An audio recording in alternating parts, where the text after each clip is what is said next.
Bonjour à tous et à toutes, donc on est ici pour une nouvelle vidéo littéraire. Je voulais d'abord faire mon appareil photo, mais quand je l'ai pour faire le montage vidéo, je me suis rendu compte que le son sautait. C'est-à-dire qu'à un moment on entendait, d'un coup on n'entendait plus. Donc c'est toi que je le fais avec mon PC. Donc le livre que je vais présenter, il s'agit en fait du tout premier livre que j'ai lu. C'était en 2005, si mes souvenirs sont bons, donc ouais, plus de 8 ans. Donc je devais avoir 19 moins 8, approximativement. Donc le livre que je vous présente, en fait ce livre c'était notre prof de français, donc au collège quand j'étais en 6ème. Elle nous l'avait présenté, nous avait eu les premiers chapitres et je me suis dit j'ai envie de connaître la fin. Je veux savoir comment ça se termine, patati patata. Je l'ai donc acheté, mes parents l'ont acheté, et je l'ai lu et j'ai bien aimé. Donc celui-là c'est La bibliothécaire de Gudule aux éditions Le Livre de Poche Jeunesse.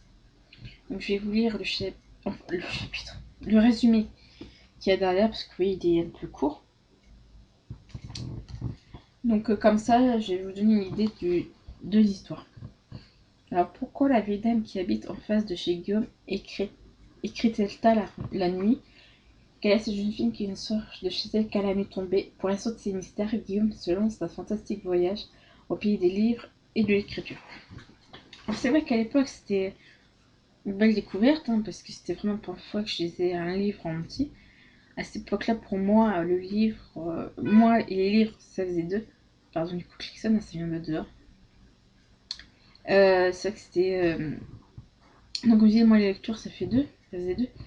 Mais je vais pas dire que ma passion pour la lecture vient de ce livre. Ma passion pour le livre est venue 5 ans après, pratiquement.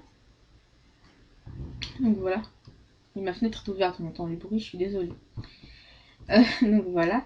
Et c'était sympa. Bon, l'histoire en elle-même, j'ai bien aimé. Parce que non seulement sur deux points, c'est ce que j'ai bien aimé, que sur deux points on suivait les aventures de Guillaume et qu'on voyageait de livre en livre. C'est-à-dire qu'on découvrait des livres qui sont encore très connus aujourd'hui et que l'auteur a fait en fait paraître dans son roman.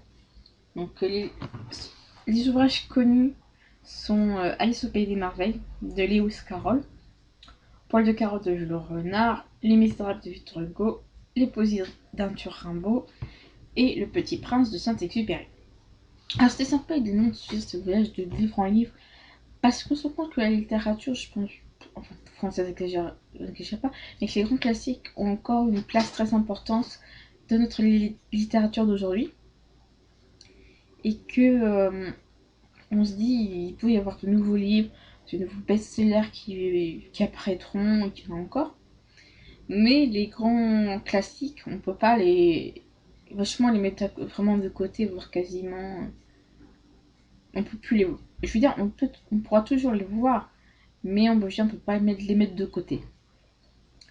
Deuxième grand point, que le fait que j'ai aimé, c'est que vraiment ça montre aussi que le français, en général, surtout la grammaire, l'orthographe, la conjugaison, c'est très important. Parce que moi, par exemple, je fais des motivations pour trouver un emploi, par exemple, et bien, une personne qui a très bon français, qui fait bien pas trop de fautes d'orthographe, sera, je pense, peut-être choisie par une personne qui fait quasiment 3 fautes par ligne, enfin, fera 10 fautes par ligne. Une personne qui fait 3 fautes par ligne sera, je pense, peut-être mieux retenue qu'une personne qui fait 10 fautes par ligne. C'est obligatoire. Puis ça qui est bien. Donc ce mélange du fait de dire que le français, c'est très important et que la littérature, on va dire, classique, elle restera toujours nous, on a toujours un petit livre connu, par exemple Les Misérables. C'est vrai que par exemple celui-là, Les Malheurs de Sophie, c'est toujours des livres qui resteront vraiment présents.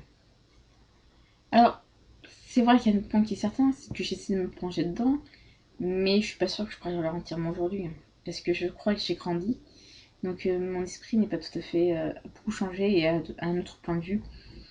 de ce livre. Je sais remarquer que sur le livre addict que beaucoup de gens ont remarqué aussi qu'il avait lu, je pense qu'il était au collège ou des trucs comme ça. Enfin, non pas, c'est pas spécialement sur le livre addict, mais j'ai vu des personnes qui m'ont dit ce livre, je l'ai connu au collège.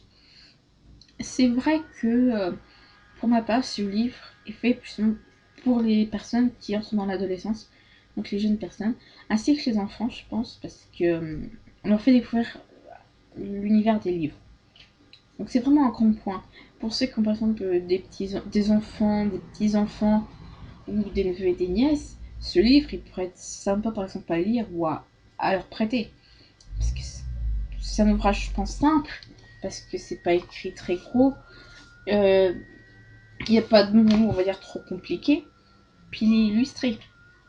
Parce que je prends l'exemple là, vous savez la fameuse vieille dame du résumé. Il y en a une autre que j'aime beaucoup. Mais mince, j'ai perdu la page. C'est celle en fait de Guillaume, le héros. Ah, avec le petit prince de Saint-Exupéry. Donc c'est vraiment un bon livre pour vraiment faire découvrir Enfin, faire découvrir. Peut-être faire, ouais, découvrir et peut-être aimer la littérature, je pense, aux plus jeunes. Enfants, peut-être adolescents. Après, c'est des adultes qui aiment. Moi, je peux être que contente. Donc voilà. Donc c'était justement présenté la bibliothécaire de Gudule aux éditions Le Livre de Poche Jeunesse.